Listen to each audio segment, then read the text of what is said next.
Bismillahirrahmanirrahim. Assalamu alaikum. Welcome to the class Principles of Marketing. Now have a look on the preparing an integrated marketing plan. Integrated marketing plan is originally for the marketing mix activities. Marketing mix means the 4 P's. The 4 P's are the product, price, place, and promotion. So companies have to integratedly use all these 4 strategies: the production strategies, the pricing strategies, the placements or distribution strategies, and promotion strategies to coordinate in such a way that companies can get the maximum profit. So companies have to focus on the integrated programs for all the product, price, place, and promotion. सो हम briefly इन चीज़ों को discuss कर रहे हैं, आगे जाके हमारे पास पूरे पूरे चैप्टर्स होंगे इन चीज़ों के ऊपर. So that's why I am just giving you the basic idea. Building customer relationship. The customer relationship management is originally building the enduring long-term relationship with your customers. So the overall process of building and maintaining the profitable customer relationships by delivering superior customer value and satisfaction. So हमें customer को satisfy करना है, उसको superior value generate करनी है, but not for the single time. It should be the continuous process. So that's why for the continuous process we are continuously satisfying the needs and wants of the customers, and that is resulting the enduring long-term relationship with your customers. तो जब भी आप customer के साथ long term relationship build करेंगे, वो बार बार आपके product को परचेज करेगा, तो आपका जो ओरिजिनल वॉल्यूम है कस्टमर्स का, जिसको हम मार्केट शेयर करते हैं, वो इंक्रीज करता चला जाएगा. सो कस्टमर रिलेशनशिप मैनेजमेंट में you have to focus on customer value and satisfaction. So what is the customer value, हमने इस पर पहले भी डिस्कशन की थी लेक्चर में जो हमारी क्लासेस चल रही थी. So what the customer is getting from the companies in the form of visible products, in the form of the virtual items, in the form of image, in the form of the prestige he is getting from the product. So the perceived value is the customer's evaluation of the difference between the benefits of all the cost of the marketing offering relative to the those companies offerings. So companies जो आपको product दे रही हैं और customer उसके against जो payment कर रहा है, इसके दरमियान जो डिफरेंस है, इसको जो कंपैरिजन है, वो कस्टमर परसीव्ड वैल्यू है. कि कस्टमर परसीव कर रहा होता है कि what should I get after payment of specific amount, कि स्पेसिफिक अमाउंट पे करने के बाद मुझे क्या मिलना चाहिए, that is the perceived value. और जब आपकी परसीव्ड वैल्यू और जिसको और original value which you are getting, expected और परसीव परफॉर्मेंस जब मैच कर जाती हैं तो कस्टमर सेटिस्फेक्शन जनरेट हो जाती है. और लेकिन अगर आपकी एक्सपेक्टेशन ज़्यादा थी और आपने जो परसीव किया वो कम है, तो आपका कस्टमर डिससेटिस्फाई हो जाएगा. मीन्स आपने सोचा तो था कि इस प्रोडक्ट के अंदर ये बेनिफिट्स होंगे, लेकिन आप जब यूज़ करते हैं तो वो बेनिफिट्स नहीं मिलते, तो एक्चुअल परफॉर्मेंस एक्सपेक्टेशन से लो हो जाती है, तो डिससेटिस्फेक्शन जनरेट हो जाती है. लेकिन अगर आपकी प्रोडक्ट की एक्चुअल परफॉर्मेंस एक्सपेक्टेड परफॉर्मेंस से इंक्रीज कर जाए, तो that is known as delightedness. So these are the different states of customer satisfaction: dissatisfaction, customer satisfaction, and delightedness. So companies are trying to satisfy their customer, are trying to delight their customers.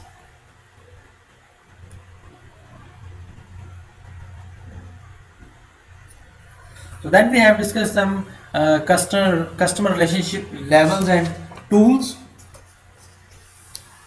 Over here companies यहाँ पर focus करती है कि हमें basic relationship develop करना है या full time relationship develop करना है.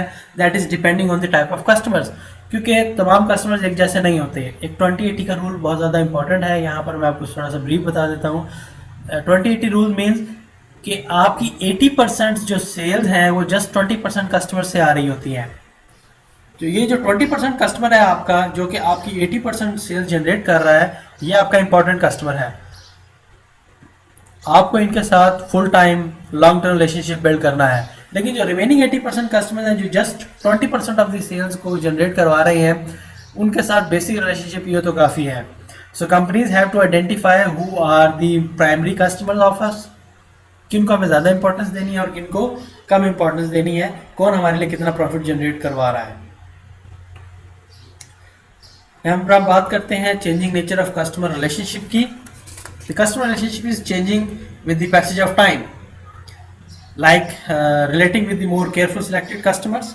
Uh, with the help of social media or the social media marketing, the companies are easily identifying who are having more interaction with your all touch points, कि कौन सा customer आपके product के बारे में search कर रहा है, कौन सा कस्टमर उसके बारे में इंफॉर्मेशन गेन कर रहा है, कौन सा कस्टमर उस प्रोडक्ट को परचेज कर रहा है। ये सारी इन्फॉर्मेशन आपके गैजेट्स, आपके लैपटॉप्स, आपके मोबाइल फ़ोन ये कंपनी तक पहुंचा रहे होते हैं।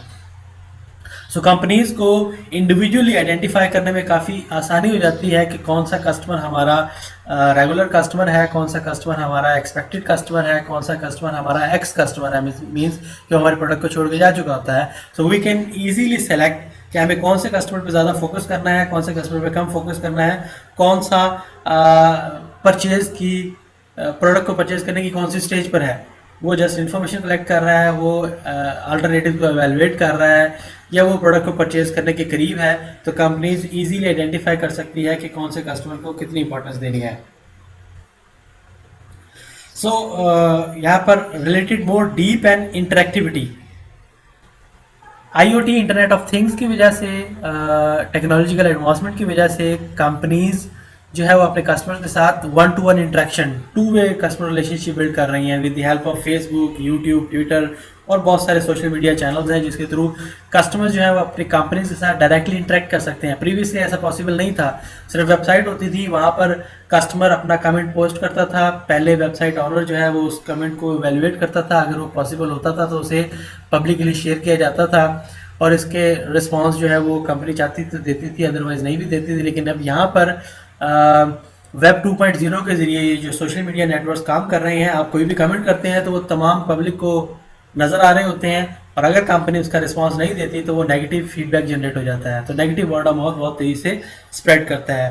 तो कंपनीज जो है वो अब one two one two way relationship build कर रही हैं अपने कस्टमर के साथ, जिनके साथ कस्टमर रिलेशनशिप मैनेज करना ईजी हो जाता है।